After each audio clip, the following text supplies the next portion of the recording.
12 ফেব্রুয়ারি নির্বাচন আয়োজনে অটল সরকার, জানালেন প্রধান উপদেষ্টা।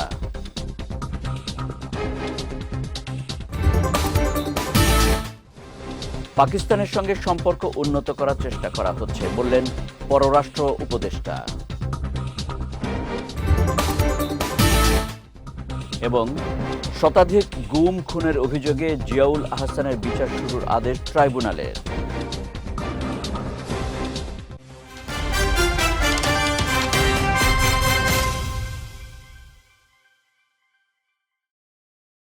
আসসালামু আলাইকুম। পুষ্টি চা নিবেদিত বিজয় রাতের সংবাদে আমন্ত্রণ জানাচ্ছি আমি কনুজ শিকদার। শুনছিলেন শিরোনাম, এবারে বিস্তারিত। নির্বাচন ঘিরে ফ্যাসিস্ট সরকারের সমর্থকরা পরিকল্পিতভাবে ভুয়া তথ্য ছড়াচ্ছে। তবে অন্তর্বর্তী সরকার সুষ্ঠু ও নিরপেক্ষ নির্বাচন আয়োজনে অটল বলে জানিয়েছেন প্রধান উপদেষ্টা ডক্টর মোহাম্মদ ইউনূস। ভোটের ফলাফলের পর নির্বাচিত সরকারের কাছে ক্ষমতা হস্তান্তর করা হবে বলেও জানান তিনি। মঙ্গলবার সন্ধ্যায় প্রধান উপদেষ্টার সঙ্গে সৌজন্য সাক্ষাৎ করেন ডোনাল্ড ট্রাম্প প্রশাসনের দায়িত্ব পালনকারী দুই সাবেক জ্যেষ্ঠ কূটনীতিক আলবার্ট গম্বিস ও মর্স ট্যান। এ সময় ডক্টর ইউনূস বলেন, 12 ফেব্রুয়ারি জাতীয় নির্বাচন ও গণভোটে পক্ষপাত মুক্ত প্রশাসন সব দলের জন্য সমান সুযোগ নিশ্চিত করবে। প্রধান উপদেষ্টা আরও বলেন, সরকার গণভোটের পক্ষে, হ্যাঁ ভোটের পক্ষে প্রচারণা চালাচ্ছে। জনগণের সম্মতি পেলে নতুন যুগের সূচনা হবে। ভবিষ্যতে স্বৈরশাসনের সুযোগ থাকবে না। বাংলাদেশ শিপিং কর্পোরেশন বিএসসিকে শক্তিশালী এবং লাভজনক প্রতিষ্ঠান হিসেবে টিকিয়ে রাখার উপর গুরুত্ব আরোপ করেছেন প্রধান উপদেষ্টা ডক্টর মোহাম্মদ ইউনূস। তিনি বলেন, বিএসসি যে লাভজনক অবস্থানে পৌঁছেছে তা ধরে রাখাই এখন বড় চ্যালেঞ্জ। সকালে রাষ্ট্রীয় অতিথি ভবন যমুনায় বিএসসির 6টি জাহাজ ক্রয় প্রকল্পের ঋণের কিস্তি এবং 2024-25 অর্থ বছরের ঘোষিত লভ্যাংশ বাবদ সরকারের পাওনা 203,47 লাখ টাকা চেক গ্রহণ অনুষ্ঠানে এসব কথা বলেন তিনি। নৌ পরিবহন উপদেষ্টা এম সাখাওয়াত হোসেন এবং বিএসসির ব্যবস্থাপনা পরিচালক কমোডর মাহমুদুল মালেক চেক হস্তান্তর করেন।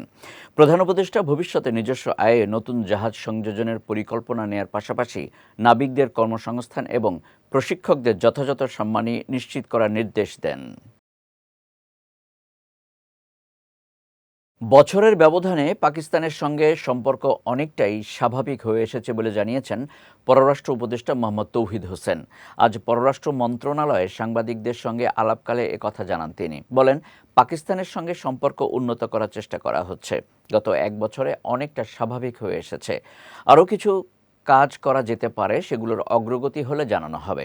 এ সময় আরাকান আর্মির প্রসঙ্গ নিয়েও কথা বলেন পররাষ্ট্র উপদেষ্টা। এছাড়া নির্বাচনের সময় অনাকাঙ্ক্ষিত পরিস্থিতি এড়াতেই আপাতত অন অ্যারাইভাল ভিসা বন্ধ রাখা হয়েছে বলে জানান উপদেষ্টা মোহাম্মদ তৌহিদ হোসেন। এত আঁটি ভেঙে শ্বাস না খাওয়াই ভালো না, কারণ এটা দেখুন কি দাঁড়ায়। পাকিস্তানের সাথে আমাদের সম্পর্ক তো আমরা উন্নত করার চেষ্টা করছি। আপনারা জানেন যে উন্নত করার চেষ্টা করছি বলতে আমি বোঝাই স্বাভাবিক সম্পর্ক প্রতিষ্ঠার চেষ্টা চলছে। অনেকটা স্বাভাবিক হয়ে এসেছে গত এক বছরে। আরও কিছু কিছু কাজ থাকতে পারে, আবার সেগুলি যখন যেটুকু অগ্রগতি হবে আপনারা জানতে পারবেন। আরাকান আর্মিকে তো ওই দেশের সরকার, যে দেশে তারা কাজ করছে সেই দেশের সরকার, এটা একটা এন্টিটি আছে, কিন্তু তারা তাদেরকে লিগাল এন্টিটি বলে স্বীকার করে না। এখন আমাদের বিষয়টা হচ্ছে এরকম যে আমরা তো অফিসিয়ালি তাদের সাথে কমিউনিকেট অবশ্যই করি না, করতে পারিও না, কারণ নন স্টেট অ্যাক্টরের সাথে তো আমরা একটা স্টেট হিসাবে এটা আমরা করবো না। বিশেষ করে যেখানে মিয়ানমারের সাথে তো আমরা তো সম্পর্ক ত্যাগ করিনি। এমন যদি হতো যে মিয়ানমারের সাথে আমরা সম্পর্ক ত্যাগ করেছি, অন্য একটা এন্টিটিকে নিতে যাচ্ছে, সেটা না। আওয়ামী লীগ সরকারের 1.5 দশকের শাসনামলে গুমের পর শতাধিক মানুষকে হত্যার ঘটনায় মানবতা বিরোধী অপরাধের মামলায় অবসরপ্রাপ্ত মেজর জেনারেল জিয়াউল আহসানের বিরুদ্ধে অভিযোগ গঠনের আদেশ দিয়েছেন আন্তর্জাতিক অপরাধ ট্রাইব্যুনাল। একই সঙ্গে সূচনা বক্তব্য উপস্থাপন সহ সাক্ষ্য গ্রহণের জন্য আগামী 8 ফেব্রুয়ারি দিন ঠিক করেছেন ট্রাইব্যুনাল। এর মাধ্যমে সাবেক এই সেনা কর্মকর্তার বিরুদ্ধে গুম ও খুনের মামলার বিচার শুরু হলো। রাষ্ট্র ও আসামি পক্ষের শুনানি শেষে আজ ট্রাইব্যুনাল 1-এর চেয়ারম্যান বিচারপতি মোহাম্মদ গোলাম মর্তুজা মজুমদারের নেতৃত্বাধীন 3 সদস্যের আন্তর্জাতিক অপরাধ ট্রাইব্যুনালের বিচারিক প্যানেল এই আদেশ দেন। আদেশের বিষয়ে চিফ প্রসিকিউটর মোহাম্মদ তাজুল ইসলাম জানান, জিয়াউল আহসানের বিরুদ্ধে সাবেক সেনাপ্রধান ইকবাল করিম ভূঁইয়া সাক্ষ্য দেবেন। না, এখন সাক্ষী যেটা আছে আমাদের আপনারা বুঝতে পেরেছেন যে আমরা কোর্টে যখন আর্গুমেন্ট করেছিলাম তখন সাক্ষীদের জবানবন্দির থেকে কিছু অংশ আমরা আদালতে পাঠ করিয়ে শুনিয়েছিলাম প্রাইমা ফেসি কেস শো করার জন্য।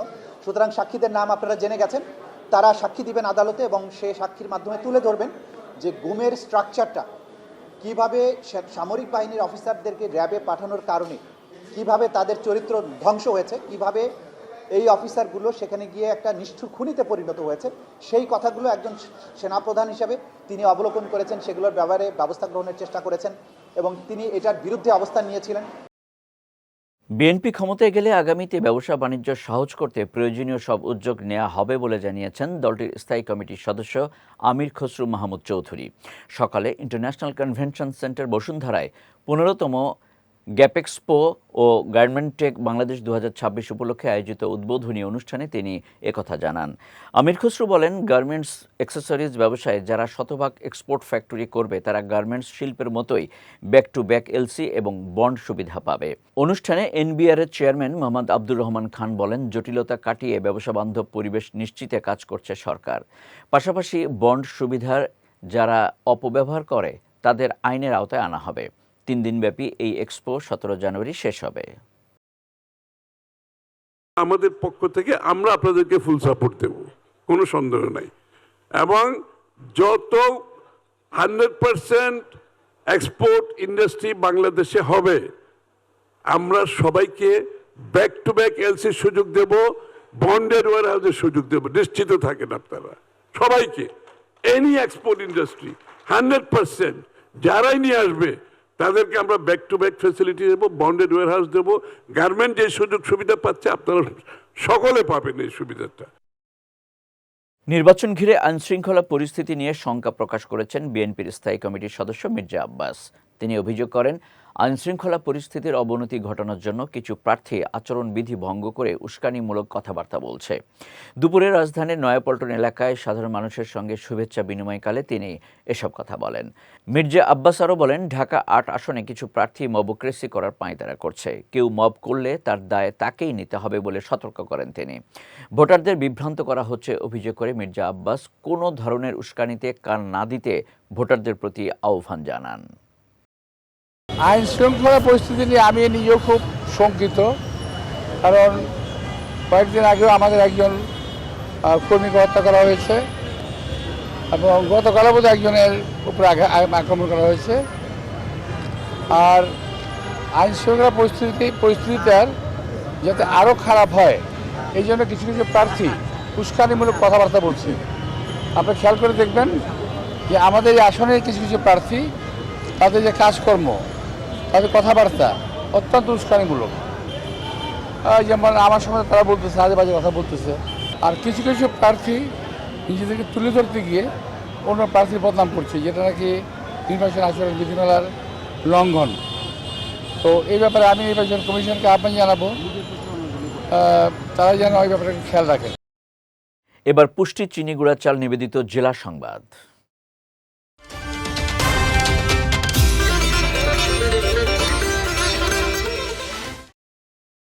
সাভারে ন্যাশনাল ক্যাডেট কোর বিএনসিসির বাৎসরিক কেন্দ্রীয় ক্যাম্পিং 2025-26-এর সমাপনী কুচকাওয়াজ অনুষ্ঠিত হয়েছে।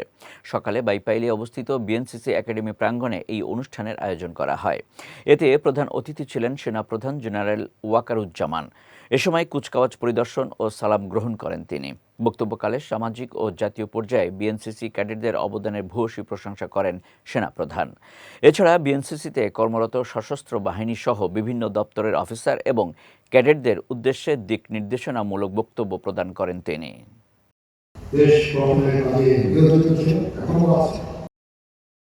ময়মনসিংহে পুলিশের ওপর হামলা চালিয়ে আসামি ছিনিয়ে নেয়ার ঘটনায় 7 জনকে গ্রেফতার করা হয়েছে।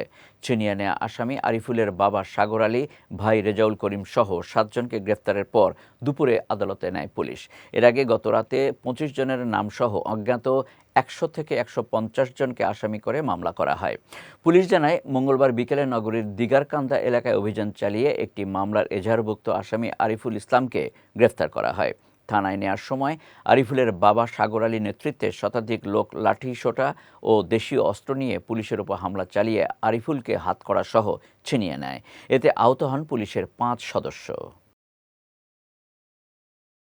জুলাই জাতীয় সনদের পক্ষে বিএনপি বলে জানিয়েছেন দলটির স্থায়ী কমিটির সদস্য সালাউদ্দিন আহমেদ। সকালে পেকুয়া আশরাফুল উলুম মাদ্রাসা মাঠে পেকুয়া উপজেলা ওলামা মাশায়েখ সম্মেলন ও পেকুয়া উপজেলা তানজিমে আহলে হক পরিচালিত বার্ষিক মেধাবৃত্তি পরীক্ষায় উত্তীর্ণ ছাত্রছাত্রীদের মাঝে পুরস্কার বিতরণী অনুষ্ঠানে তিনি একথা জানান। এ সময় জুলাই জাতীয় সনদের প্রত্যেকটি প্রস্তাব অক্ষরে অক্ষরে বাস্তবায়ন করার আশ্বাস দেন তিনি। কক্সবাজার জেলা ওলামা দলের আহ্বায়ক আলী হাসান চৌধুরীর সভাপতিত্বে কক্সবাজার বাইতুর রহমান জামে মসজিদের খতিব কারি আতাউল্লাহ গনির সঞ্চালনায় অনুষ্ঠানে মাওলানা ইয়াসিন সুলতানি, বদরখালী মদিনাতুল মাদ্রাসার পরিচালক মাওলানা সুলাইমান, আশরাফুল মাদ্রাসার শিক্ষক মাওলানা শহীদুল্লাহ সহ অনেকেই উপস্থিত ছিলেন। আমরা রাজনীতি করি দেশের জন্য, দেশের মানুষের জন্য এবং দেশের মানুষের শান্তি শৃঙ্খলা প্রতিষ্ঠার জন্য, আইনের শাসনের জন্য, আমাদের গণতান্ত্রিক অধিকার প্রতিষ্ঠার জন্য, আমাদের সাংবিধানিক অধিকার নিশ্চিত করার জন্য। এগুলো করার জন্য আমাদের সকলকে ঐক্যবদ্ধ হতে হবে এবং আমরা সেই ঐক্যমতের ভিত্তিতে কিছু সংস্কারের প্রস্তাব আমরা করেছি জাতীয়ভাবে, সেগুলো আমরা প্রতিপালন করব ইনশাআল্লাহ। আমরা সব সময় বলি যে স্বাক্ষরিত জুলাই জাতীয় সনদের পক্ষে আছে বিএনপি। স্বাক্ষরিত জুলাই জাতীয় সনদ যেটা ঐক্যমতের ভিত্তিতে স্বাক্ষরিত হয়েছে তার প্রত্যেকটি আমরা বাস্তবায়ন করব ইনশাআল্লাহ। অক্ষরে অক্ষরে জুলাই জাতীয় সনদের প্রত্যেকটি প্রস্তাব আমরা যেটা ঐক্যমতের ভিত্তিতে স্বাক্ষরিত হয়েছে সেটা আমরা বাস্তবায়ন করব, কিন্তু জুলাই সনদের বাইরে আমাদের কোনো বক্তব্য নাই। যাচ্ছি পুষ্টি ড্রিঙ্কিং ওয়াটার নিবেদিত খেলার সংবাদে।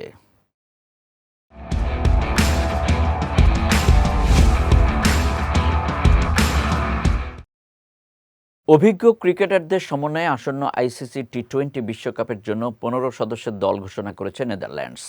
বাংলাদেশ সফরের পর এটি নেদারল্যান্ডসের প্রথম টি-20 দল। বিশ্বকাপে দলটির নেতৃত্বে থাকবেন নিয়মিত অধিনায়ক স্কট এডওয়ার্ডস। ঘোষিত দলে জায়গা পেয়েছেন অলরাউন্ডার সাকিব জুলফিকারও। বিশ্বকাপের জন্য দলে ফিরেছেন Colin Ackermann, Roelof van der Merwe, Bas de Leede, Tim van der Gugten, Logan van Beek, Michael Levitt ও জ্যাক লায়ন ক্যাশেট। এদের মধ্যে der Merwe, de Leede, Michael Levitt ও লায়ন ক্যাশেট সর্বশেষ ইউরোপ অঞ্চলের টি-20 বিশ্বকাপ বাছাই পর্বের ফাইনালে অংশ নিয়েছিলেন। আসন্ন টি-20 বিশ্বকাপে গ্রুপ এতে নেদারল্যান্ডসের প্রতিপক্ষ হিসেবে রয়েছে স্বাগতিক ভারত, পাকিস্তান, নামিবিয়া ও যুক্তরাষ্ট্র। ফুটবল উন্মাদনার বাংলাদেশে আবারও এলো স্বপ্নের ফিফা বিশ্বকাপ ট্রফি, যা দেশের ফুটবল প্রেমীদের মধ্যে ব্যাপক উচ্ছ্বাসের সৃষ্টি করেছে। সকালে হজরত শাহজালাল আন্তর্জাতিক বিমানবন্দরে বিশ্বকাপ ট্রফি আনুষ্ঠানিকভাবে বরণ করা হয়। এ নিয়ে চতুর্থবারের মতো দেশে এলো ফিফা ট্রফি। এ সময় ফিফার পক্ষ থেকে উপস্থিত ছিলেন ব্রাজিলের 2002 বিশ্বকাপ জয়ী মিডফিল্ডার গিলবার্তো সিলভা। গত 3 জানুয়ারি সৌদি আরব থেকে শুরু হয় ফিফা বিশ্বকাপ ট্রফির বিশ্ব ভ্রমণ। এই ট্রফি 30টি ফিফা সদস্য দেশের 75টি গন্তব্যে ভ্রমণ করবে। পুরো সফর চলবে 150 দিনেরও বেশি সময় ধরে। এদিকে আগামী 11 জুন মেক্সিকো থেকে শুরু হতে যাওয়া এবারের বিশ্বকাপে প্রথমবার 48 দল অংশগ্রহণ করবে। পুষ্টি চা নিবেদিত বিজয় রাতের সংবাদ শেষ করার আগে শিরোনামগুলো দেখে নিচ্ছি আরও একবার।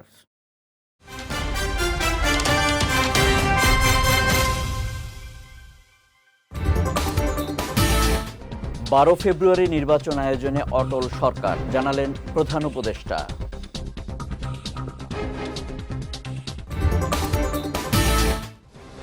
পাকিস্তানের সঙ্গে সম্পর্ক উন্নত করার চেষ্টা করা হচ্ছে, বললেন পররাষ্ট্র উপদেষ্টা। এবং শতাধিক গুম খুনের অভিযোগে জিয়াউল আহসানের বিচার শুরুর আদেশ ট্রাইব্যুনালের।